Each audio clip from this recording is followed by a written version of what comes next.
It seems like only yesterday that The Office, the American take on the BBC's original workplace comedy, closed its doors. And while many members of its memorable cast have moved on to other projects or pursuits, we can't help but wonder, whatever happened to David Denman, the actor who played Pam's ex-fiancé, Roy Anderson? We know Roy struck it rich with his own gravel company, married a restaurant owner, and even learned how to play piano.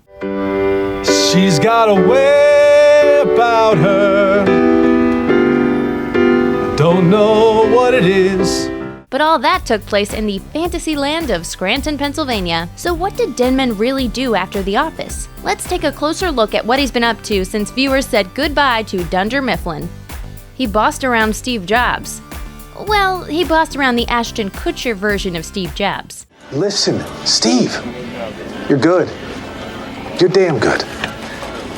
But you're Denman played the small but important role of programming pioneer and Pong creator Al Alcorn in the 2013 biographical drama Jobs. Though it's not the most memorable part in the critically panned film, not everyone can claim that they hurled a profane insult at the late co-founder and former CEO of Apple. That's a long way from stacking boxes for Dunder Mifflin. But that wasn't Denman's only 2013 gig. He also stepped into the shoes of Private McQuarrie in the post-apocalyptic sci-fi action flick After Earth, the second movie to star father and son duo Will and Jaden Smith.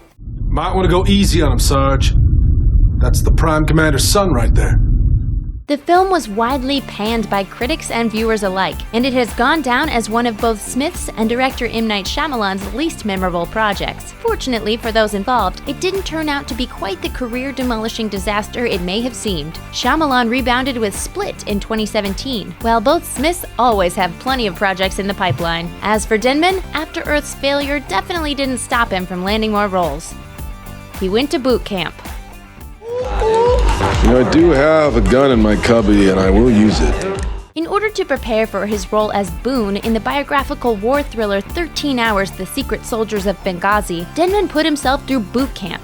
But not just to learn how to shoot guns. The actor, who starred in the flick alongside fellow Office alum John Krasinski, wanted to really get in the mind of elite operatives. He told Backstage, "They're of a different ilk. They do stuff that I don't necessarily understand and put themselves in harm's way without batting an eye." Denman was also surprised to learn about the positive impact The Office had on the actual secret soldiers of Benghazi, saying, "One of these guys came up after a screening and said, 'We watched The Office like crazy. It got us through so much.' I sat there in awe that some guy overseas trying to protect our interests was using a silly comedy as a survival tool. My brain had an explosion. I was really moved by that." All we want to know is, how many times did those badass soldiers force The Office's Jim and Roy to reenact their on-screen rivalry? I'm gonna kill Jim Halpern. He put a ring on it. Though Denman hasn't spent much time in the spotlight for his various supporting roles, his marriage to Swedish-American actress and former Fear the Walking Dead star Mercedes Mason has garnered the attention of celebrity-adoring media. The couple tied the knot in 2014, and Denman celebrated their one-year anniversary on Instagram. It really does look like every day is getting better for the two, or should we say 3. Denman and Mason took to Instagram to announce that they were expecting their first child, and in January 2018, Mason gave birth to a baby boy. As usual, Denman headed over to Instagram to share the news and compliment his wife for being such a champ. No stranger to the small screen. Though Denman hasn't really been a leading man yet, you've definitely seen him on some of your favorite shows. He's made supporting appearances on Person of Interest, Vegas, How to Get Away with Murder, 2.5 Men, Impress Me, Mad Men, and True Detective. Come to think of it, he's actually been pretty hard to miss. He's also been featured as a prominent recurring cast member in Parenthood and Outcast. With an ever-growing resume, expect to keep seeing Denman pop up on your favorite series for years to come. That is, if he isn't busy landing larger roles on the big screen. He rubs elbows with the Hollywood elite. In 2017, Denman appeared alongside some big-name talent in director Steven Soderbergh's heist comedy Logan Lucky as car dealer Moody Chapman. I love Stick. I'm a big fan of Stick.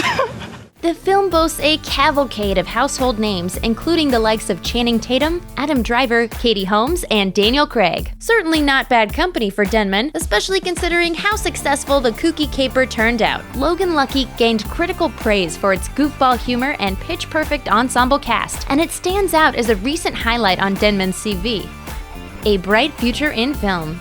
We certainly haven't seen the last of Denman, who's come a long way since playing Roy. In 2018, the versatile actor starred alongside Kelly MacDonald in the Mark Turteltaub-directed movie Puzzle. The film centers around a suburban mother who discovers her penchant for puzzles, changing both her and her family's lives. It's also an adaptation of the 2010 Argentine film Rompecabezas, which was nominated for the Golden Bear at the Berlin International Film Festival. For Denman, though, it's another step in the right direction toward an increasingly impressive filmography. Thanks for watching! Click the looper icon to subscribe to our YouTube channel, plus check out all this cool stuff we know you'll love too.